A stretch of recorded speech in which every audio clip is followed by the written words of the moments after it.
ना पैनी। वो कसर हमरा आजो भी याद बा जे वो सबसे क्षमा प्रार्थी बनी में हमार कोनो दोष ना रहे।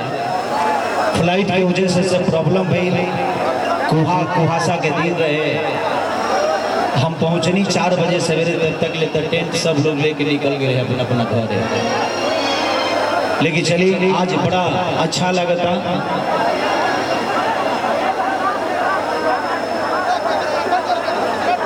श्री श्री 108 श्री श्री दुर्गा पूजा समिति के ओर से भूटन चाचा जी के आज सौजन्य से आज रोज सबके बीच में कुछ कहे के, कुछ सुनावे के, कुछ गावे के मौका मिलल भाई हमार सौभाग्य बा। तरवा से भी जानते बनी कि हमार जीवन का रहे ऐसा क्यों नहीं के जे ना जानत हो के जे खेसरिया कहाँ रहे आज का बा वो सबके प्यार और आशीर्वाद के बदौलत। वाह वाह। और हमार सिनेमा जो संघर्ष अभी तक के इतिहास के सबसे बड़ा सिनेमा भइल बा और वह सबके शहर में भी रिलीज हो गई बा। तो वो लोग जरूर देखा भी को बहुत सामाजिक आवत एनियो आए ऐसा नहीं के जगह बा।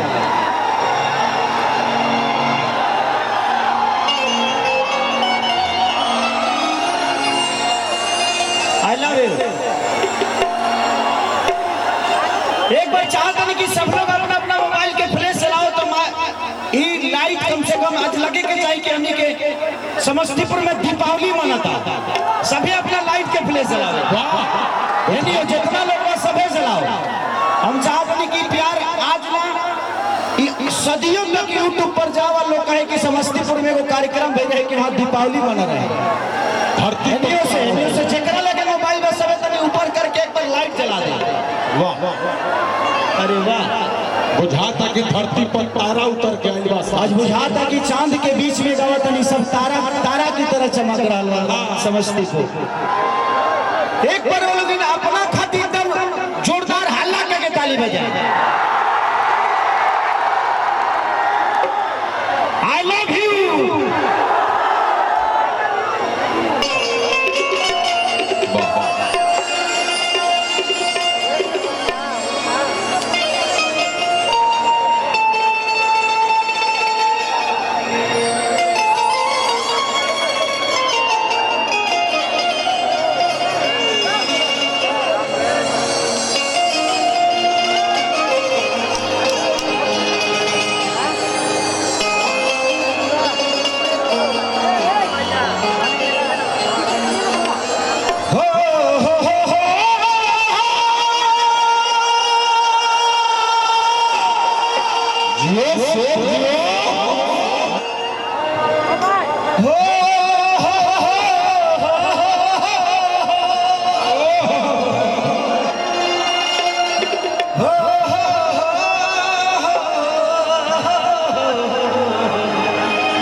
भारत के शेर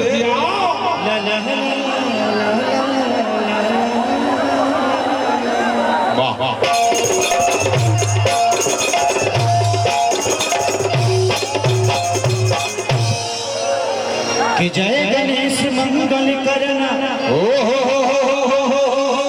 विघ्न हरो गणराज। जा जा जा जा एकदम करी बड़ी वदना सीधी करो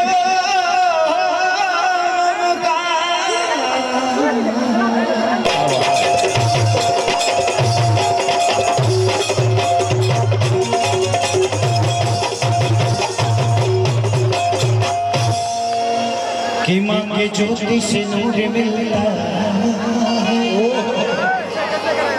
कि माँ के ज्योति से नूर मिलता है। क्या बात सबके दिलों को सरूर मिलता है कि माँ के दरबार में जो जाए खाली उसे कुछ न कुछ जरूर मिलता है।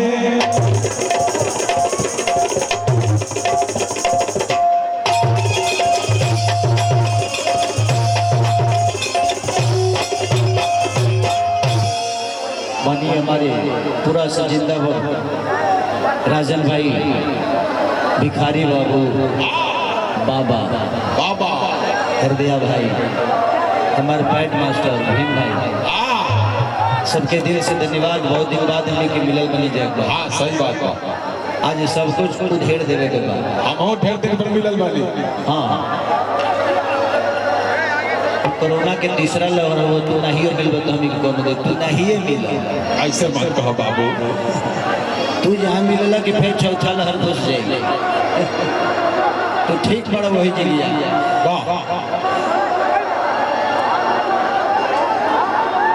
कि सजल बंदा जियो कि बाबे सबरी जहां। क्या बात है? तुझे याद होता है राजा। बड़ी प्यारा लय है कि माई दरबा सब मन होता है। क्या बात है? गोहरिया होता है राजा। कि नवदी नदिया चरल बजागेला। कि माई के लागल बावे मिया पछुरु हवा छुरु छुरु लागेला। अच्छा, मैं कितना लोग अपने माई से प्यार कर लेते हैं? हाथ उठाओ तो एक बार यार हाथ उठा के जयकारा बोले के बाद प्रेम से बोली दुर्गा मैया की। 1 2 3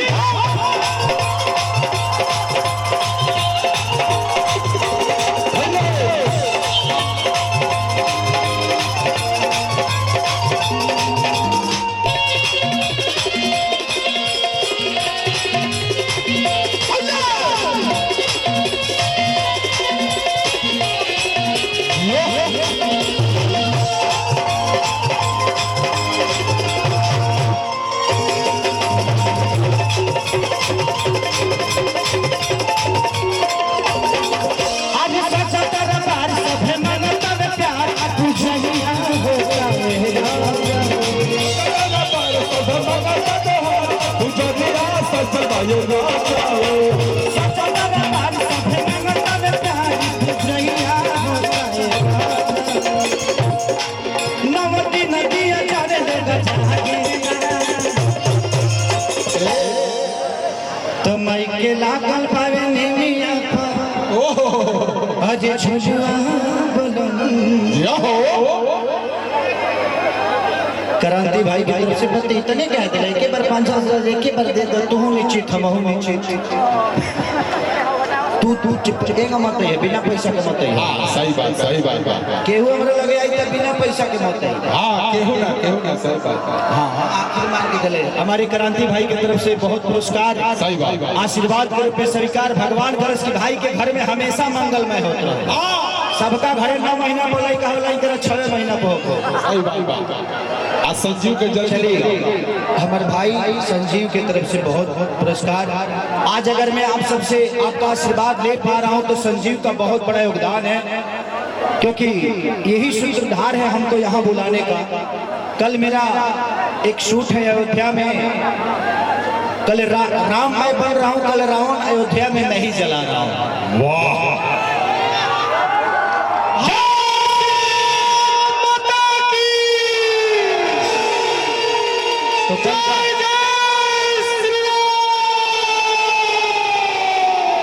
तो कल आपका भाई राम बन रहा है पूरे अयोध्या में, और कल मैं रावण को जला रहा हूँ और एक सिनेमा कर रहा हूँ राजा राम, उसमें उसका सीन भी है, आप सबको देखने को भी मिलेगा। कि नवदी नदिया चरल बजागेला। तो माई के लागल बावे निमिया पछुरु क्या बात है? तमाई के लागल बावे निमिया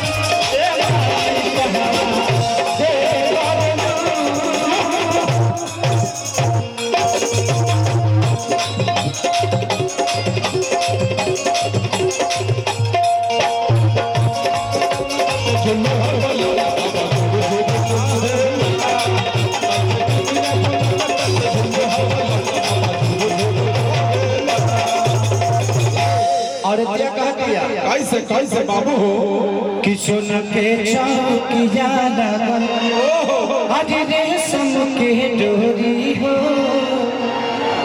कि सारा लोगवा बैठल बाटे माई के यहाँ गोरी हो। क्या बात है क्या बात है राजन भैया तनी एकरे के जन हमनी के 82 में गावत तनी जो पहले तनी वही भाव में आ जाता। अरे कि सोना के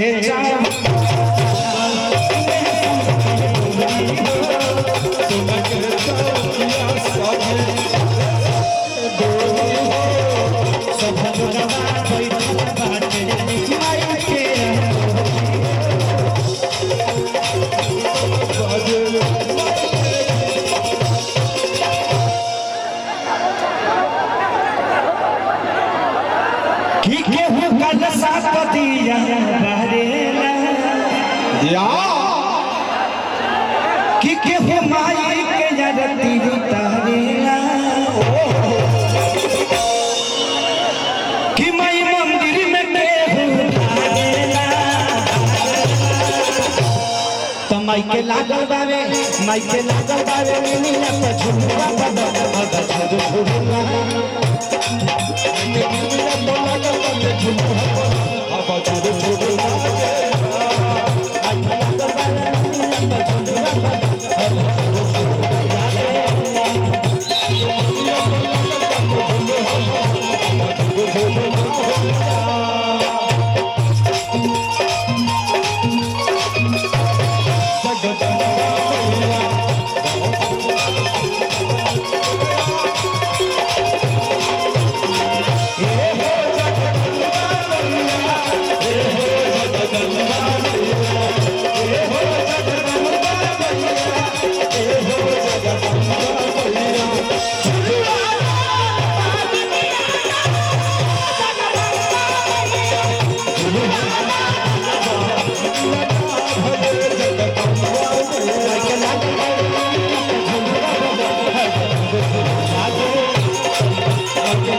और दिया कहती है कैसे कैसे कि कृष्णा बेदरदी अखिले से पूजा करेले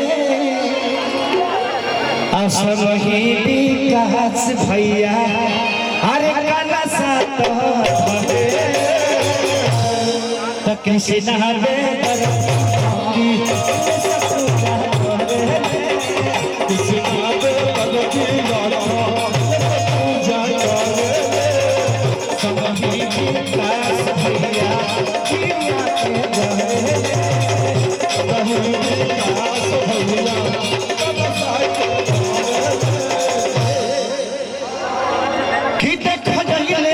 खेसारी हो कहाँ बैठल बड़ू महतारी हो कि केहू मंदिर के गेट खोली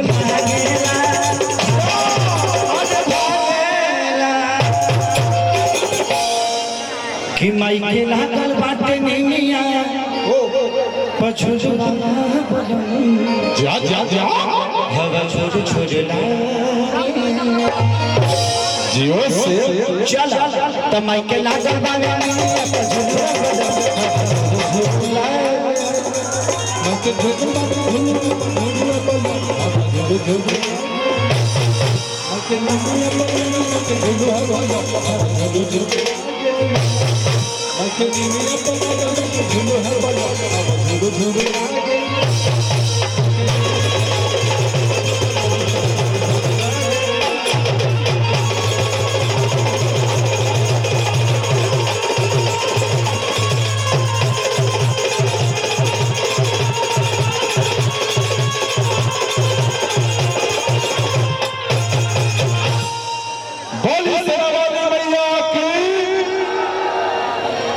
बुलेट गाड़ी के मिली का जी जी जी गाड़ी आपको है गिफ्ट करने के लिए। अब गाड़ी पर चढ़ेंगे इतना महंगा बाइक तो 32 लाख का बाइक पे केसरिया